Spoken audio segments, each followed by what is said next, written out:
Article 7, officers. The officers of the church shall be the pastoral team and the deacons. And we just want to be very clear when we're talking about the officers or the official recognized leaders of the church. We're putting those two categories, pastors and deacons. Again, as I shared last week, that reflects our doctrinal statement on the local church, where we state in our belief that we believe there are two offices in the church, pastors and deacons. So this will continue with that. Although you'll see as we go on, we are going to ask for the church to have council people to come and work with them and advise them and help coordinate and get things done. But the official officers of the church will be the pastors and deacons. They shall be assisted by council members to maintain, evaluate, and advance the ministries of the church. Point A, all officers of the church shall be affirmed by and remain accountable to the congregation. And the wording of that is such that lest we have concerns that this is becoming an elder rule church. In an elder rule church, your elder board appoints everybody, and the church doesn't really have any say in that. They just get appointed by the board, and that's how things function.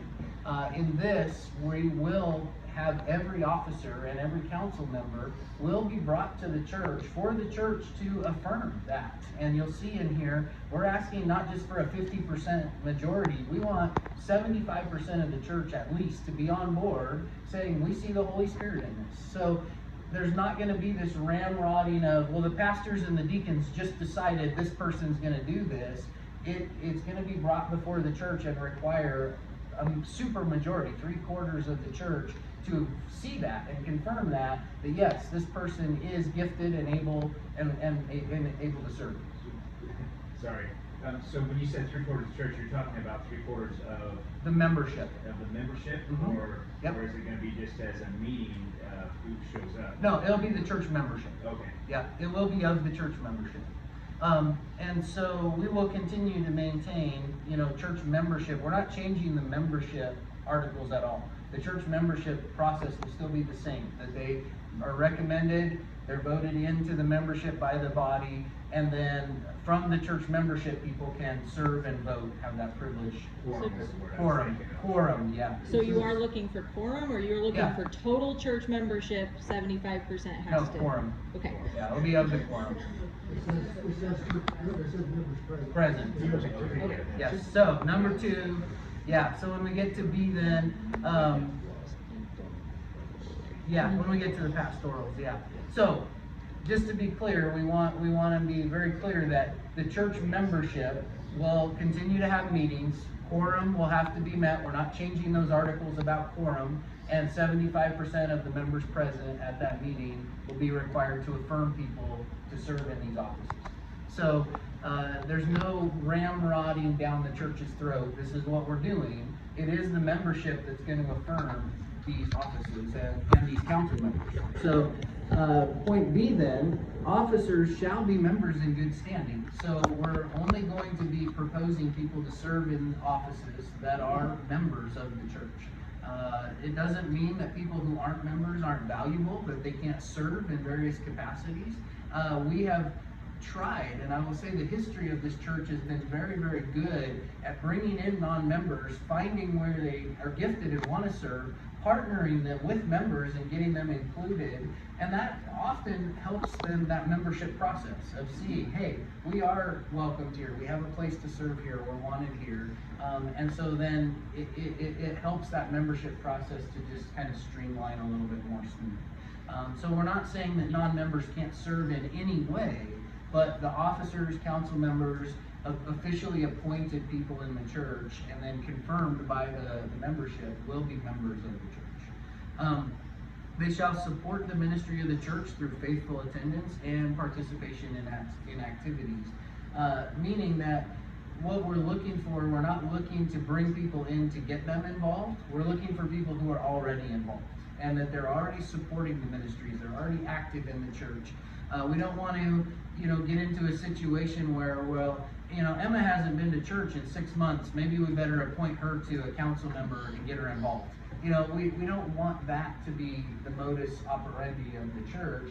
We want people who are active and involved and participating and serving And if for some reason somebody can't be, they've accepted a position in the church and they've been confirmed by the membership, but something changes and they can't be here, then we would ask them that they resign so that we can put somebody in there that is here and is active and is able to be faithful in serving. So we're just wanting to not, we don't want to paint ourselves in a corner and say they will make 80% of services and, we don't want to do that, but we do want to just say we want these to be active people in the church. So, point C then, they shall agree with the doctrine of the church and submit to its constitution. And so we want to make sure that those who are serving in these roles are on board with what we believe and the direction that we're going as a church. If you're with us, great, we'd love to have you serve. If people are saying, well, I don't agree with this point of doctrine, or I'm not sure that I'm on board with the direction this church is going, not the people then that we want stepping up into these officer roles and council member roles. One point in a conversation that I had, I think we would be wise here to make a move and add a point D to this. If you have your copy and go back to page 4, under the election of council members, which by the way, we would like to change that election of council members to affirmation. We have affirmation of the deacons on page 3. We'd like that to be affirmation of council members as well. Just a typo that we missed. But if you look at here under the election or affirmation of council members, point B, number 4, here we say, in the July meeting of the church, the congregation shall hold its annual affirmation of officers. The vote shall be by secret ballot. Council members shall be affirmed by 75% majority. It applies to the council members, but that also applies to deacons. And so rather than have this as a sub-point of a point under council members, I think it would be wise to just move that up to point 1D under officers of the church, that then in July each year we will have the vote of affirmation for the proposed officers. And so that would include deacons and council members. When we get to the call of a pastor, we'll see the pastor call is a little different, and really that's going to be on a case-by-case as needed basis. We're not going to do that annually.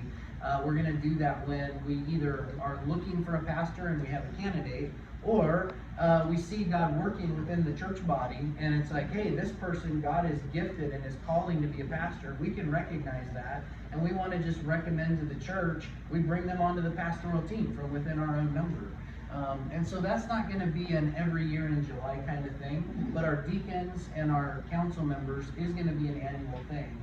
And so it would make sense to put that up here in Article 1.D rather than a sub-point of the officers. So just make that note in your mind when we present this on Sunday. I think we'll probably shift that up there and just put all the officer elections will happen in July. Not elections, affirmations. It's going to take time to get used to these word changes. So that's the officer section, and I think that just paints the general broad concept that we talked about last week. So are there any questions or comments here on point 1? So we're saying the other officers, ABC, we're gonna put D, Which that would- would include council. Yes, so we will affirm our deacons and council members in the month of July at a business meeting of the membership. Probably number 1 should be officers/council members then. Yeah. That's the title. Yes, I think that would make sense. We do say here that they will be assisted by council members, but we are going to be affirming them as well at the business meeting. So then we move to the pastoral team. Under the pastoral team, we have the call. And again, a recommendation maybe before we talk about calling and ending the relationship with the pastor, we might be wise to go to page 2 and start with what we've labeled as point C and first talk about the team. What is the team? Who are the pastors? And then talk about their call, and then talk about how we remove them should the need be to remove a pastor. I'd like for you to join me in that. So turn your page to page 2, and let's first look at the team structure and identify what this pastoral team is before we talk about bringing pastors on. Number 1, the pastoral team will be composed of a lead pastor, staff pastors, and or co-vocational pastors. So we'll have 3 categories of pastors. A lead pastor will define a staff pastor is a pastor we'll see that is on staff, on salary, paid by the church. And then a co-vocational pastor is one who has their financial support outside of the church, but still is sharing in the responsibility and really equal authority on the pastoral team for where we're going as a church and leading the church through the directions that God wants us to go.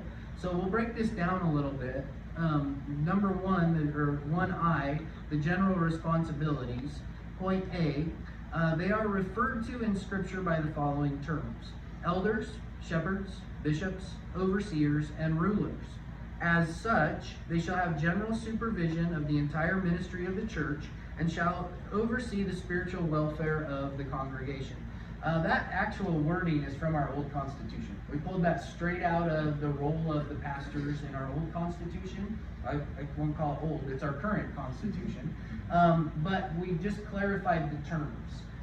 As we see all of those biblical terms pointing to what we call the office of pastor. And in doing so, it gives you a picture of what their function is. What is it that pastors do? Well, they shepherd, they bishop, they're the elders, the overseers, the rulers. And that alleviates confusion of, as we're reading scriptures and it says the elders, well, wait a minute, who are our elders? Well, that's our pastoral team. Oh, in 1 Timothy 3, it's talking about bishops. Who are our bishops? Well, that's our pastoral team. So we may have forgotten some words. I tried to study the scriptures and pull out all the terminology that refers to the pastors. But I think just using the main terms gives us a broad understanding that this is who we're identifying biblically as our pastoral team, is those that the scripture refers to by these titles. And so their main job is to just have the general supervision and oversee the ministries of the church. The directions that we're going, the activities we're engaged in, the teaching ministries, the outreach ministries, just have a general direction and supervision for where we're going. Point B, they shall preach and teach the word of God, administer the ordinances, care for the members, lead in outreach and community engagement, and maintain a Christ-like example. Some of this wording is from our current constitution with a few just clarifications that we pulled in from some other examples that churches gave us on how they define that role of the pastor. And then thirdly, point C, pastors shall be ex officio members of all councils, committees, or other organizations within the church. They may appoint one from their number to represent them and are not required to personally be involved in every meeting. And so just to clarify that, as a pastor in our church, they're part of every council. They're included in every council. And yet the reality is, if we were at a place where we had 3 pastors on the pastoral team, we might not need all 3 pastors to go to every single council meeting that's happening during the month. The education council might be meeting to look at a Sunday school curriculum, and we might say, hey, amongst us, Pastor Cleve, could you go and just be there, work with them? It's something you're already familiar with. And so maybe myself and another pastor that we have on our pastoral team doesn't necessarily go to that meeting. But if they say, hey, we've got some big things and we want the pastors to really be involved in this, then we could all be there, we could all go, because we are all part of those councils. But it's okay amongst us to say, you know what, for that meeting, Pastor Sparky's going to go to that one, Pastor Cleve's going to go to that one, Pastor Bill's going to go to that one, for example, if they were on our pastoral team. So that's kind of the idea, is that not every pastor has to go to every meeting, but we will, amongst the pastoral team, make sure we have people working with each of those councils and thinking through and praying through the directions that we need to go. So, I think we ought to make this clear though, and see the councils, and then differentiate between councils and committees. Yes. Conceivably, we still have committees, but what's the nature of committees over against councils? Yeah, we do use the term committee in here, and ultimately councils are going to be taking care of the general functioning and the ongoing ministries that we have. Committees are going to be specially appointed to a task, a specific task. So if we form a committee, it's going to be, we're forming a committee to do this one thing. So. Oh, no, they just bump into someone in my. Let's form a committee, yeah, exactly. Yeah, and so we won't be functioning off of committees for everything that we're doing. You know, we'll be really leaning into the direction of the pastoral team, the supervision and execution of the deacons, working with those council members, and they'll be appointing coordinators to get things done, and that's gonna be the daily flow and function of our ministries. But should something come up, for example, we've got a big building issue. Maybe we just found out our basement wall is sloughing in and our whole structure is in jeopardy of falling in a hole. Well, okay, that's pretty big. And we might actually want to pull in multiple people and say, we need some real solutions, we need some real options, and we need you guys to get together and work on this one issue and come to the church with some suggestions. And in that, then we form a committee to tackle the breaking wall downstairs. Or, you know, maybe we've got a constitutional amendment. Hey, this isn't working. We'd like to maybe make an amendment to the Constitution.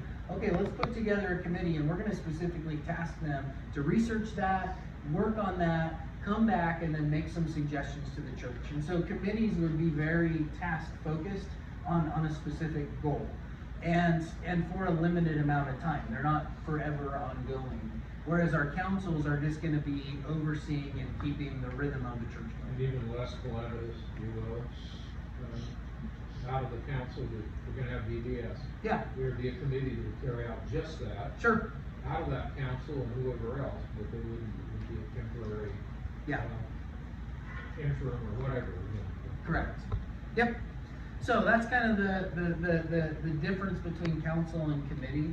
And again, we just want to choose some of these words that aren't necessarily familiar to us, because that allows us to kind of rethink and we get to define what that means then. We're not carrying all the baggage of the past or from other churches and the way they've done things. We can define our terms and we can make this work as we see the Holy Spirit leading.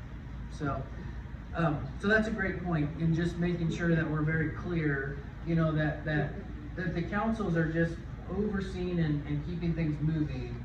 The committees then would be to take on a specific issue. And what are the organizations within the church?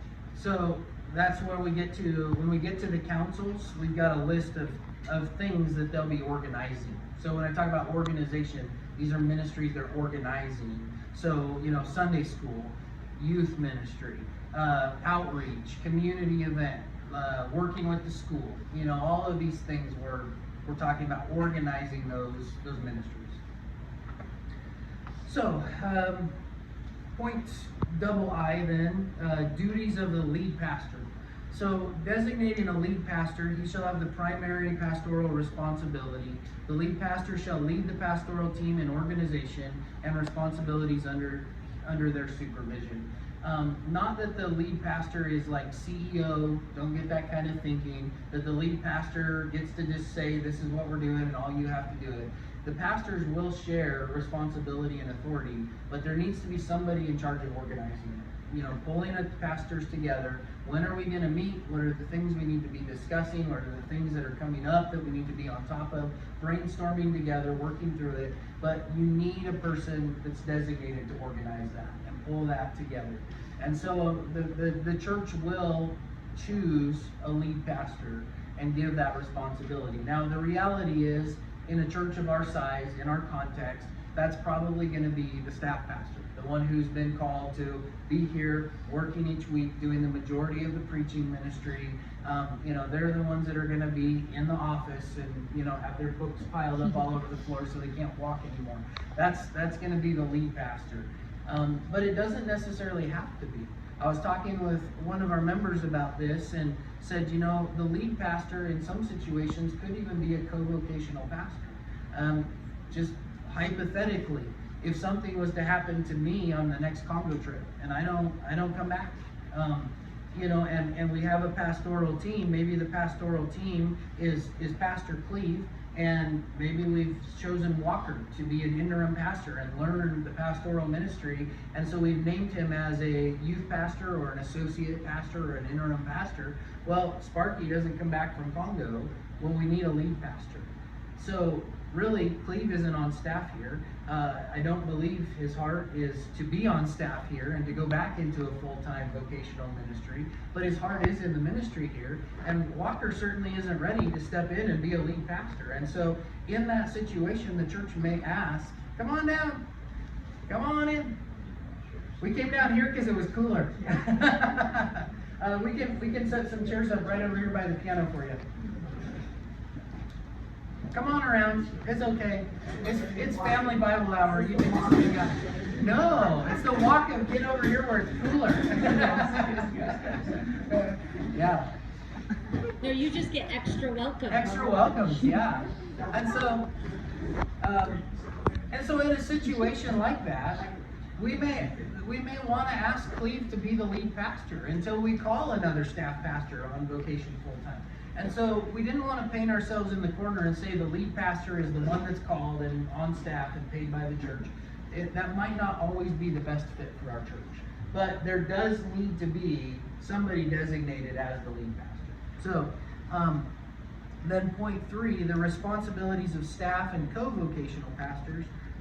Point A, the duties of a staff or co-vocational pastor shall be presented by the lead pastor to the congregation for his vote of affirmation. So if we're going to bring somebody to the church to be affirmed as part of the pastoral team, let's just say, we've been praying and we've been seeing God work, and we want to bring Todd into the pastoral team. And so Todd's coming into the pastoral team, but we're not just going to throw out there, okay, Todd's coming on the pastoral team. What is it that we see God using Todd for? Where does he fit into what God's doing?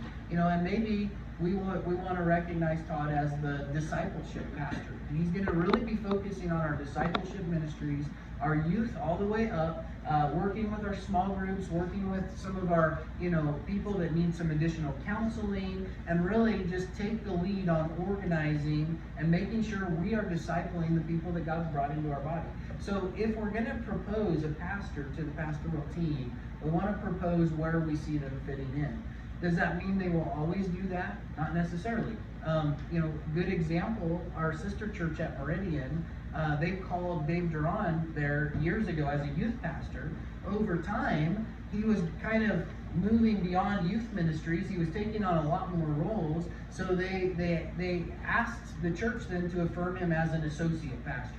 And eventually, he really was doing a lot of the counseling and leading a lot of the ministries there in the church. And so they before he left there and took another ministry in California, he was the counseling pastor. And that was his position there in the ministry of the church.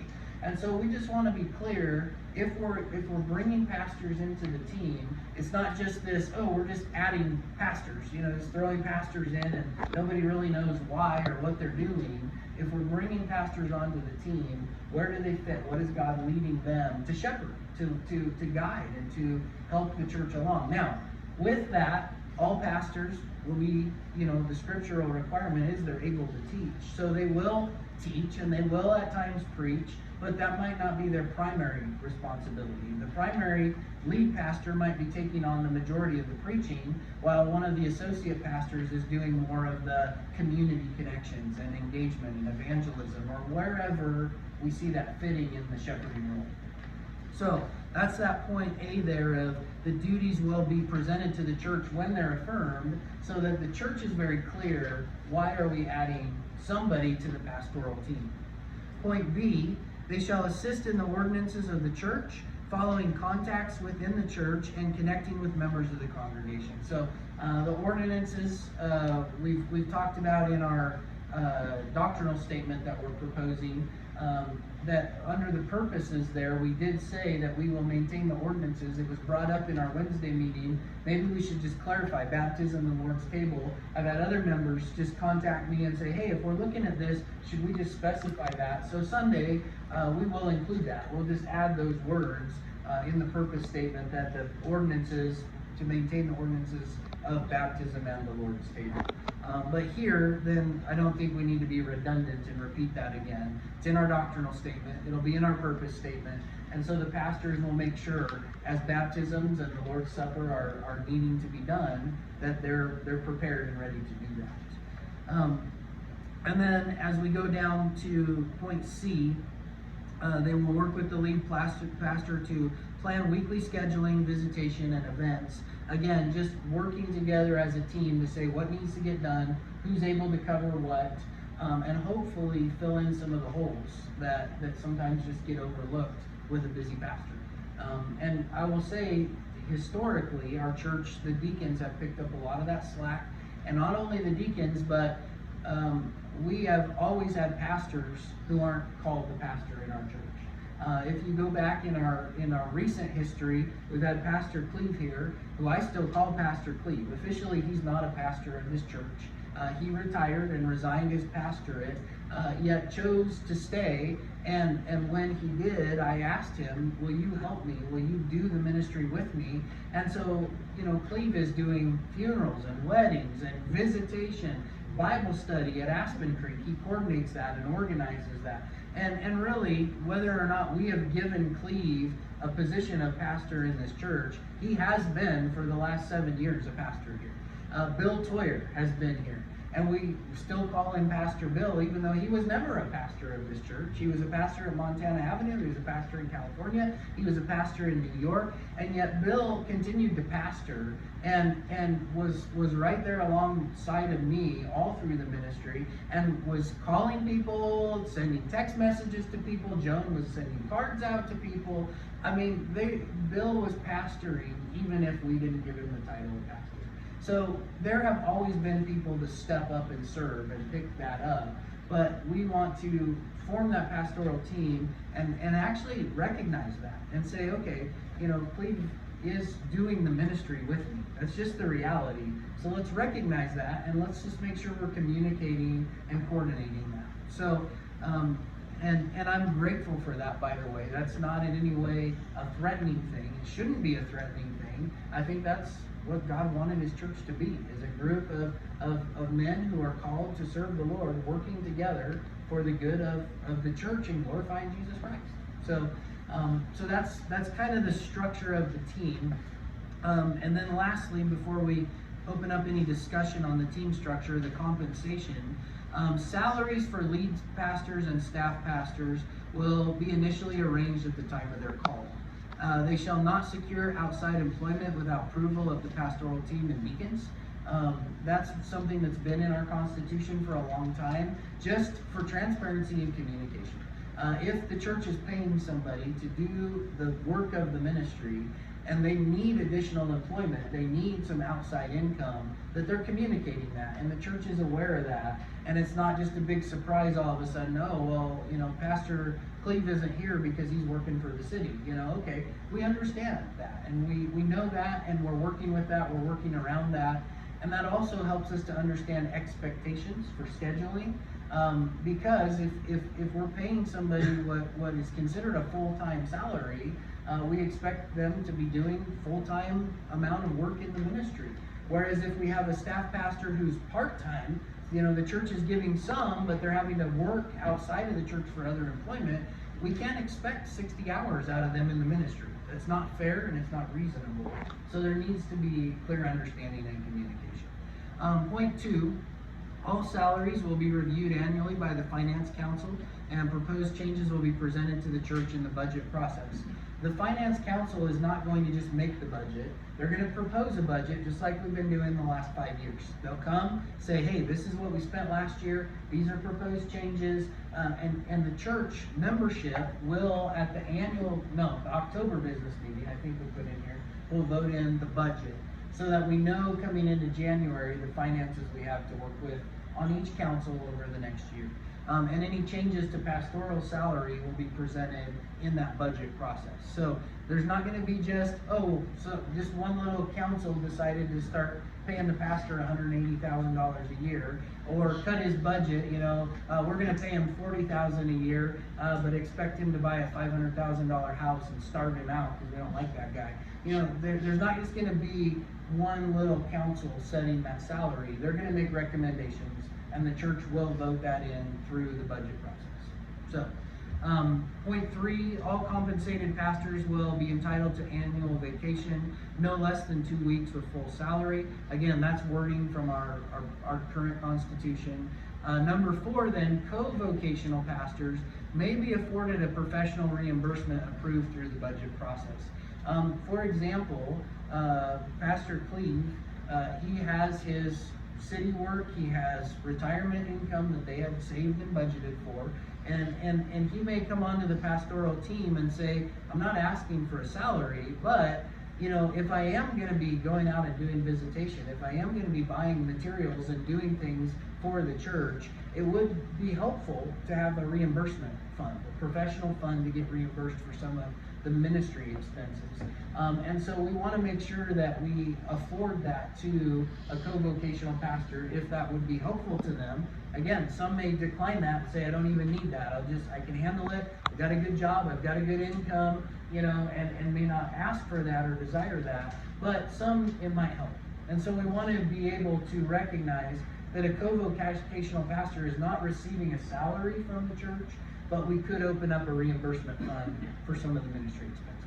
So similar to what we've done in that would be our internship with Walker and Naomi. Walker is not paid by the church, but what we have done is we've offered them housing. We're paying the housing expenses for them to stay in the house, and we've given them a $5,000 a year professional reimbursement for expenses in their ministry training and preparation and a trip to Paraguay later this year, so that they've got some funds to work with as part of their ministry training and preparation. So that's the idea of the co-vocational pastor not receiving a salary, but having the possibility of a reimbursement fund. So, what are your questions, thoughts on team structure? Clear as mud. All right. Okay, if things come up, call me, text me. You know, we can, if it's simple question, just shoot me a message. If it's like, hey, I want to talk through this a little bit, we'll go grab a coffee and work with it. So then we'll come back to point A on page 1, then the call. How do we then add pastors to the pastoral team? One, their qualifications are set forth in 1 Timothy 3, Titus chapter 1. We are very clear that we believe these are males, and the male term is identified in our gender policy that we're going to be, doctrinal statement we're going to be updating. So we just don't want, sadly in the day age in which we live, we just don't want there to be confusion. That we do believe the office of pastor is a male role as God designed man and woman in his image.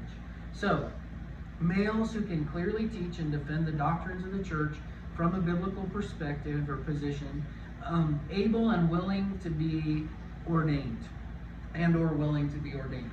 We understand ordination is not a word that's found in the scriptures, but affirmation of a man's character and qualification is in the scripture. We see that in Titus chapter 1 verse 5, that Titus is sent to establish elders. Establish means to make sure that they're firm, to be rooted in, that these elders in the church are qualified, that they are capable. And so ordination is a process of going through, examining the character, examining the doctrine of a man. Is he qualified for the ministry?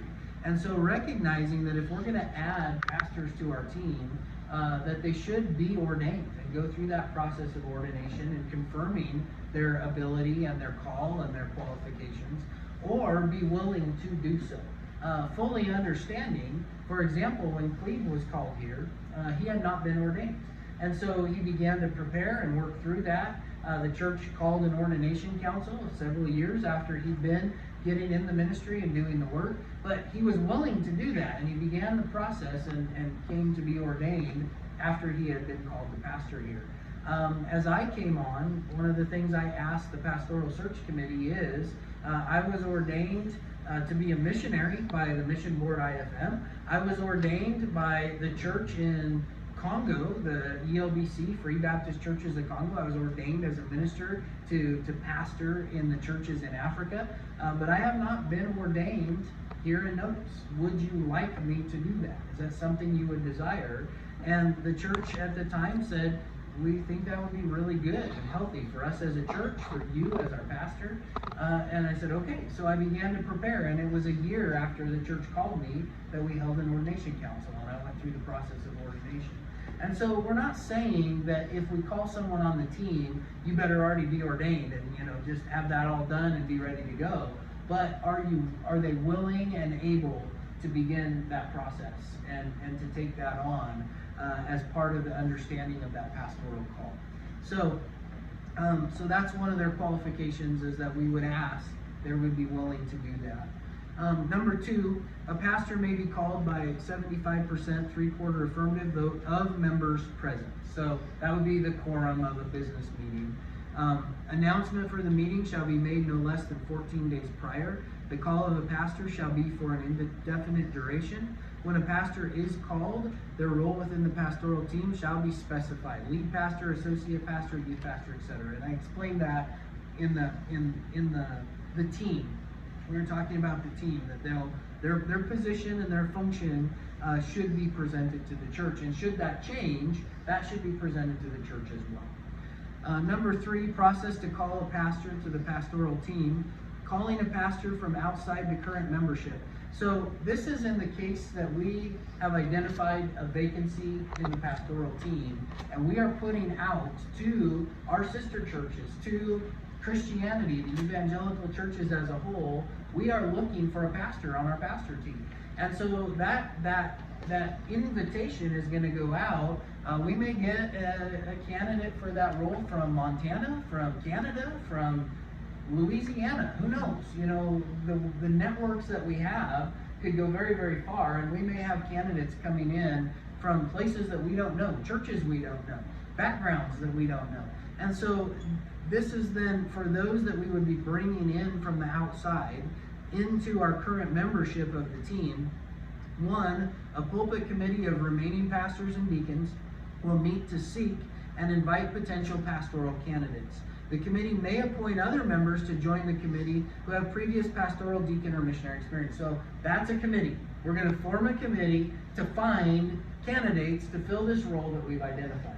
That committee is going to be any pastors that are left, deacons that are left, and anybody else that we think could help with that process, and say, you know what, Ray, you've been on pastoral committee before. Could you come in and help us with this, even though you're not currently a deacon? And we can pull together a team just specifically to find candidates to fill that role.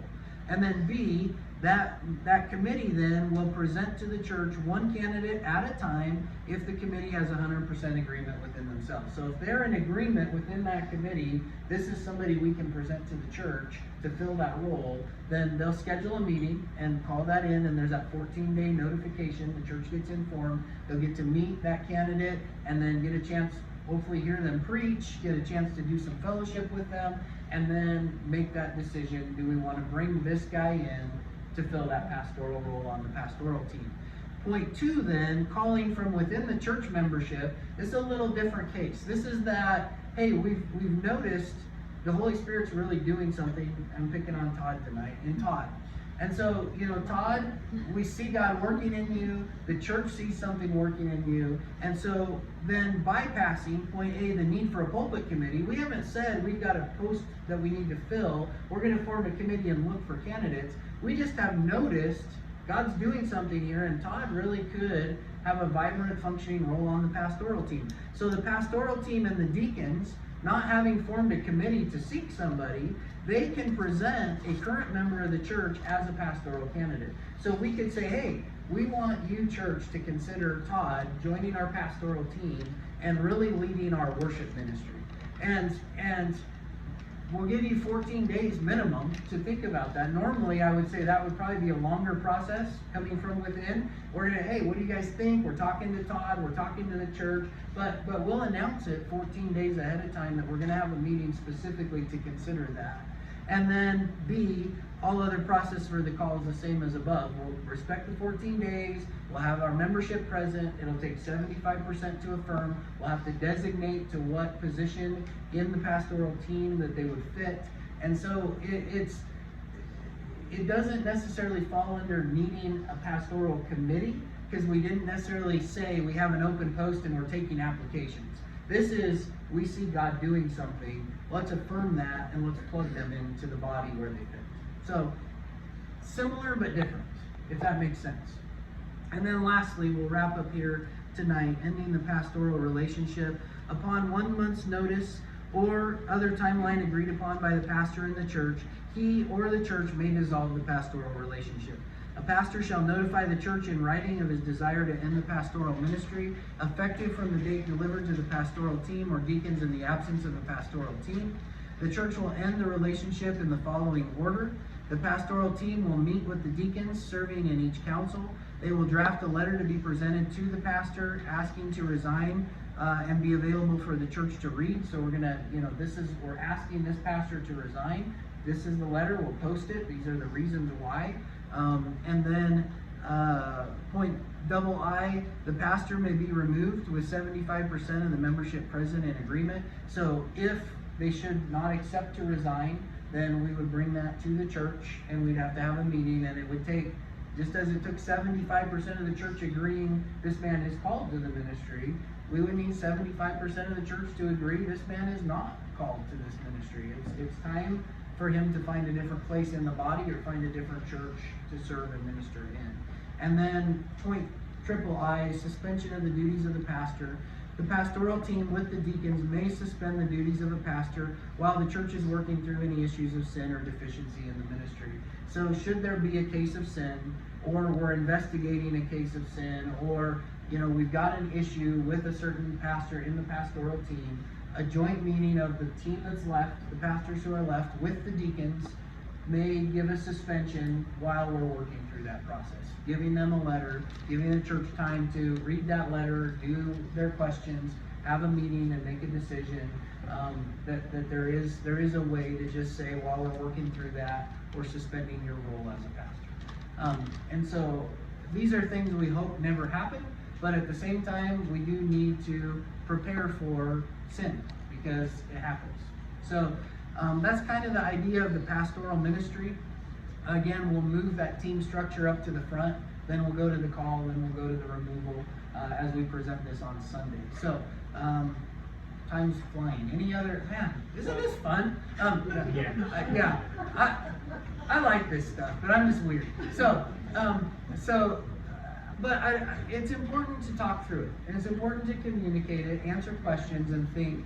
And so any questions or comments on the pastoral team as a concept or just details we may have missed? Yeah. So that suspension of the duties of the pastor, that doesn't have to come, that the pastor can be suspended just by the deacons and the pastoral team. Correct. Right. Yes. Yeah, and we That's what didn't. I thought of read, how I thought of it, and I And we- think we- it needs to. Yeah. You don't have time to do a 14-day. No.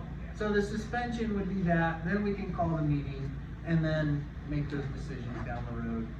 We thought about limiting the time, like they could be suspended for 30 days or, something like that. But again, we didn't want to paint ourselves in a corner. Every situation's different. So just leaving it at that, making the church available to the information and knowing there's going to be a meeting coming up. I think common sense will kind of play itself out in the length of a suspension. What we don't want is somebody to be suspended for 6 months, and the church isn't aware. Why isn't Pastor so-and-so around? Oh, well, we suspended him 4 months ago. Like, that's not the intent at all. But that there can be a decision made to suspend while we're working of bringing the church involved and figuring out how to handle this. All right, well, thank you for being here tonight. Thanks for coming out in the heat. Sunday we will bring this. I know we didn't get through all the deacons and the councils. We will keep working through it. But we'll have a presentation. One thing though that we will do, we'll ask the church Sunday to work with this for a year. And we will work with it. What it says is what we'll do. If we find things that aren't working, or as I continue to go through it and we're working on it on Wednesday nights, if we find things like, actually we kind of probably should have worded that differently or do it differently, we will bring those to the church. Like, hey, we've been thinking and we said we're going to work on this for a year, but we're not just going to, okay, well, let's ignore that or let's change that or just, well, it's really just guidelines. We're not really doing this for a year. We're going to stick to it. And if we need to make changes, we will, but we'll bring that to the church and we'll make those changes together. And if we do make any changes, we'll put it in the bulletin. Hey, you know, we're working with this for a year. We found a reason that maybe this is better. We're changing this. It's posted. You know, we'll put a new copy of it out on the table so people can see that change in the document. And we will continue to make sure that we're talking it through, we're communicating it, but we'll do our best to stick to this while we're working with it. And then make those changes together and make those changes official and post those changes. So, so again, if you have any concerns in the deacon area, the council area that we haven't covered yet on Wednesday nights, there's still time to get with me this week. Get with, you know, Gary or Cleve or Chris this week, and we can bring those in and shift some things around for the presentation on Sunday. But on Sunday, what we ask the church to do for a year, we would like to stick to that for a year, unless we agree all to make some formal changes to it. So, all right. Well, prayer request tonight. If you've got